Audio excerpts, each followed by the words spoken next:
여러분 안녕하세요. 행운의 신사주 풍수입니다. 자, 최근에 좀 아주 흥미로운 언론 보도가 있었습니다. 중국이 가라앉고 있다. 물론 이거는 뭐 최근에만 나온 이야기는 아니에요. 오래전부터 이런 이야기가 있었지만 그런 현상이 점점점 심해지고 있다. 더군다나 올해 24년은 기후변화도 굉장히 심할 것이고요. 또 이로 인해서 앞으로 중국이 굉장히 위험한 상황에 처한다. 물론 제가 다른 영상을 통해서 중국이 뭐 몇 년 내로 붕괴한다. 뭐 이런 이야기도 몇 년 전에 제가 올렸지만 그런 이유가 하나 때문에 그렇지는 않습니다. 굉장히 다양한 일들이 중국에서 벌어지고 있고 그 중에 하나가 지하수의 고갈로 인해서 지반이 침하가 되고 있고 또 굉장히 높은 빌딩 이런 중력을 이기지 못해서 결국 서서히 지금 땅이 가라앉고 있습니다. 특히 대도시 텐진이라든지 북경, 베이징이죠. 그쪽 중심으로 하고 또 저쪽에 북쪽에 장춘, 하얼빈, 그리고 원저우, 남쪽에 뭐 난닝 이쪽 다 마찬가지입니다. 더군다나 상하이 같은 경우는 지금 거의 뭐 지금 100년 사이 3m 이상 가라앉았습니다. 그래서 가장 먼저 심각한 타격을 입을 게 상하이인데 그러한 내용을 한번 살펴보고 또 풍수 구은 시대에 중국이 어떤 영향을 받고 또 어떻게 변할지 또 올해 기후변화가 일어나면 우리나라와 중국, 특히 물이 부족한 중국은 어떤 영향을 끼칠지 그런 것을 한번 살펴볼 테니까 끝까지 재밌게 한번 봐주시면 좋겠습니다.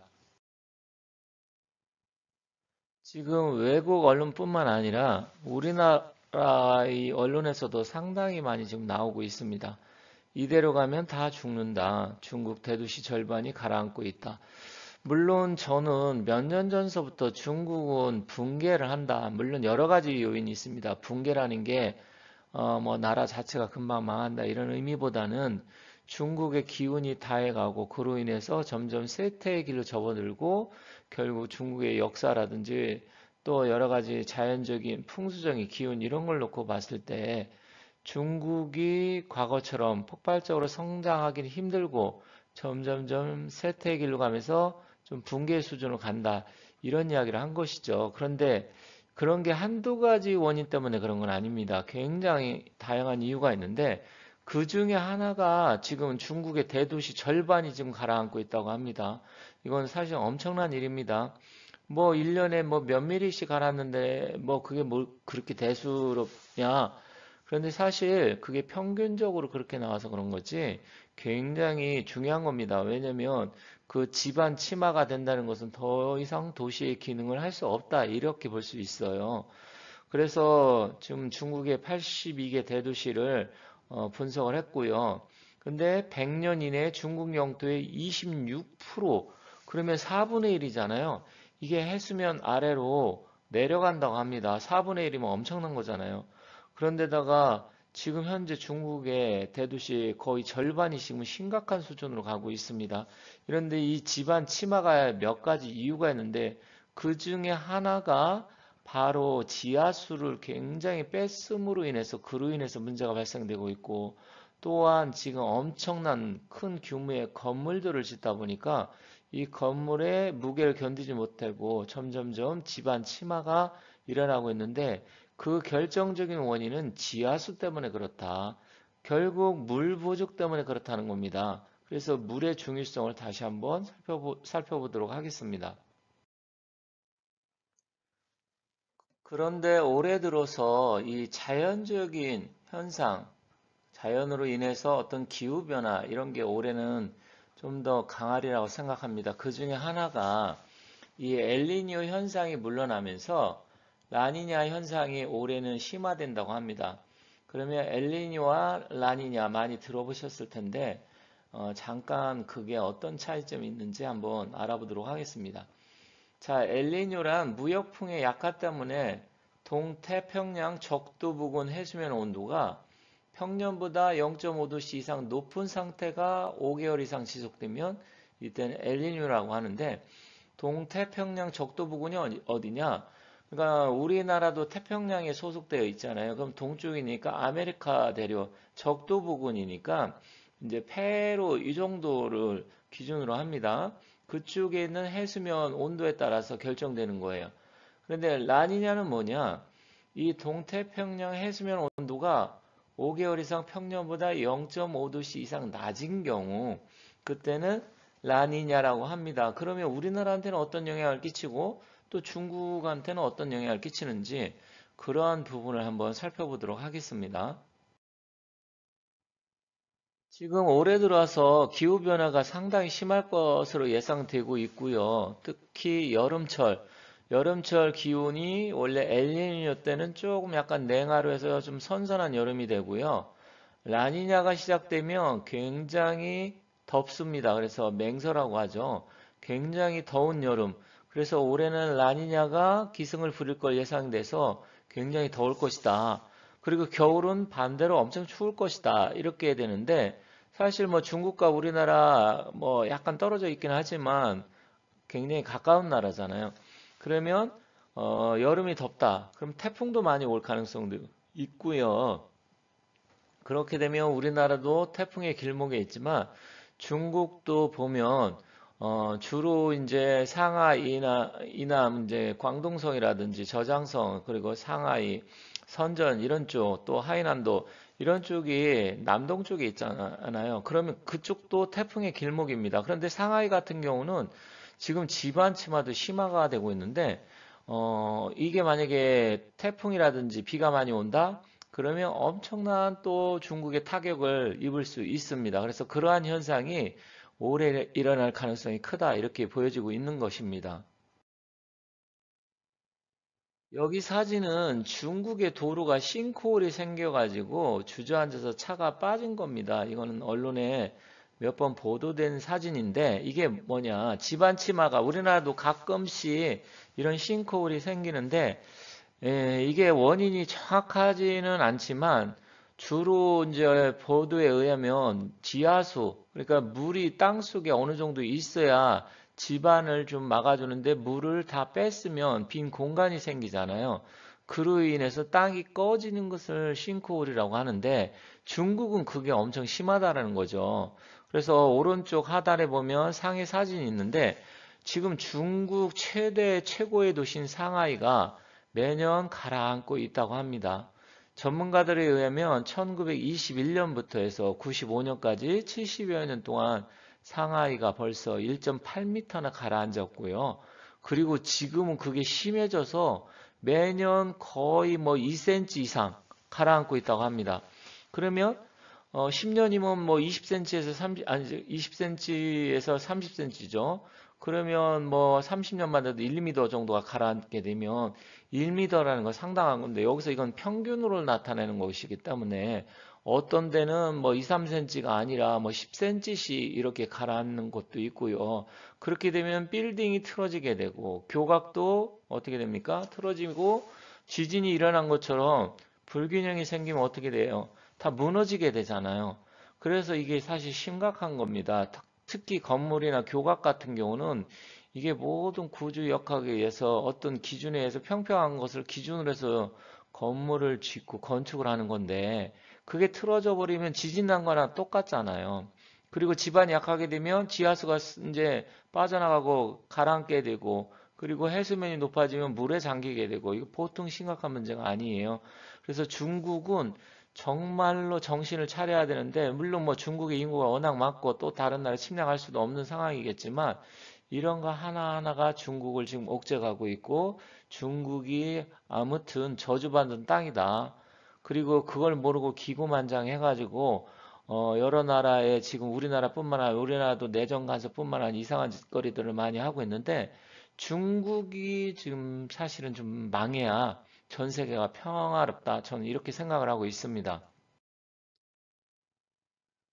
여기 보시면 이제 중국이 매년 가라앉고 있는 규모가 나와 있는데요. 지금 여기 보면 조금 약간 색깔이 이게 지금 뭐라 그럴까요? 이제 흑 색깔이 아니면 연보는 이런 색깔 여기 뭐 후저우, 원저우, 쿤밍, 난닝 그리고 정저우 그리고 베이징, 텐진, 하얼빈, 장춘 뭐 이렇게 그러면 중국은 이쪽 동해 해안지대를 따라서 큰 도시가 형성이 됐는데 여기 일대가 지금 다 조금씩 가라앉고 있습니다. 그래서 중국의 주요 도시 82곳을 조사를 했는데 45%는 3mm, 16%는 매년 10mm씩 가라앉고 1cm죠. 그리고 이 주황색 지역 텐진이나 베이징 이쪽 상하이 근처 정저우 그 다음에 후저우 이런 쪽은 무려 10mm 이상 가라앉고 있습니다. 그리고 상하이는 지금까지 현재 3m 이상 가라앉았다. 이거 보통 심각한 문제가 아니겠죠. 상해 같은 경우는 더군다나 지금 뭐 중국 입장으로 봤을 때는 동남해안이잖아요. 우리나라에는 남서쪽으로 되어 있는데 이쪽 지역은 거대한 도시가 형성되어 있고 엄청난 빌딩들이 많기 때문에 그 빌딩의 무게를 감내하지 못하고 있고요. 더군다나 이 양자간 쪽에서 만약 홍수가 난다 그러면 상하이 쪽으로 다 밀려옵니다. 그러면 상하이 같은 경우는 중국의 가장 큰 무역항도 있고 경제 중심지잖아요.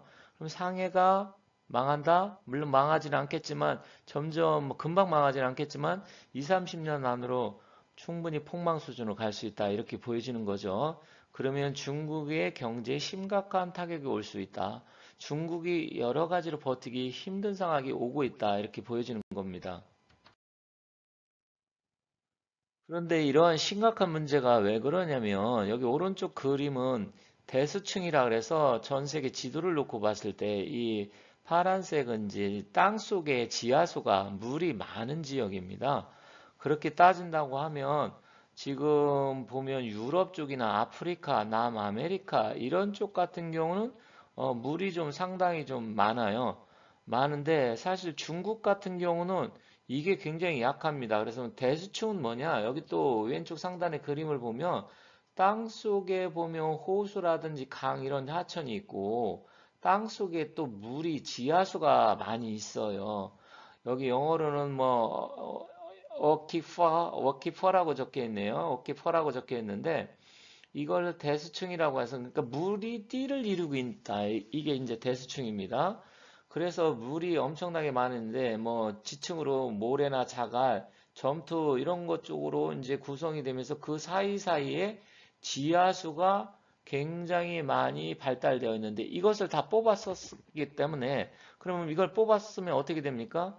물이 뽑았으면 그 빈 공간이 생길 거 아니에요. 그럼 빈 공간이면 무거운 게 있으면 서서히 밑으로 가라앉겠죠. 그러다 보니까 집안 침하가 일어나는 거예요. 그런데 이게 또 왜 중요하냐면 우리가 첨단 산업 반도체라든지 아니면 인공지능 AI라든지 아니면 원자력 이런 거 할 때 이 물이 있어야 돼요. 그래서 물로 인해서 그 열기를 식혀줘야 되고 특히 원자력 같은 경우도 그게 계속해서 뜨거워지니까 물이 있어야 되잖아요. 그래서 그것을 식혀줘야 되는데 그것뿐만 아니라 반도체도 물이 엄청나게 필요하고요. 모든 산업에 물이 필요한데 중국은 실질적으로 물이 굉장히 부족한 국가입니다. 우리나라도 뭐 과거에 뭐 물 부족 국가라고 이런 얘기는 했었지만 그게 이제 잘못 알려졌다 이렇게 나오는데 다행히 우리나라는 댐이 많고 또 실제 이제 하천 같은 경우 4대강 사업이라 해서 물을 좀 많이 가둬두기도 했고 그래서 뭐 실제는 많이 부족하지는 않지만 그래도 물 수자원이 굉장히 필요한 나라입니다. 그런데 중국은 그게 심각합니다. 그렇기 때문에 중국 자체는 이 지하수 또한 메말라가서 땅이 꺼져가고 있다. 이게 하나의 커다란 원인이다. 이렇게 볼 수 있습니다. 그래서 결론적으로 보면 뭐 100년 후라니까 100년 후면 아직도 많이 남았는데 이렇게 말씀하실 수 있지만 그게 더 당겨질 수도 있습니다. 왜냐하면 기후변화 특히 북극의 남극 이 얼음까지 녹고 해수면이 증가하고 좀 높아지고 있잖아요. 매년 조금씩 높아지고 있으면 지하수도 빨리 물을 다 뺏는다라든지 그런데 중국은 물이 엄청나게 오염이 됐기 때문에 지하수도 지금 이제 물이 부족한 상태입니다. 그런데다가 집안 침하가 일어나고 또 산업은 계속 발달해서 물은 필요하고 그런데 중국은 뭐 양자강이나 황하는 물이 또 굉장히 탁하잖아요.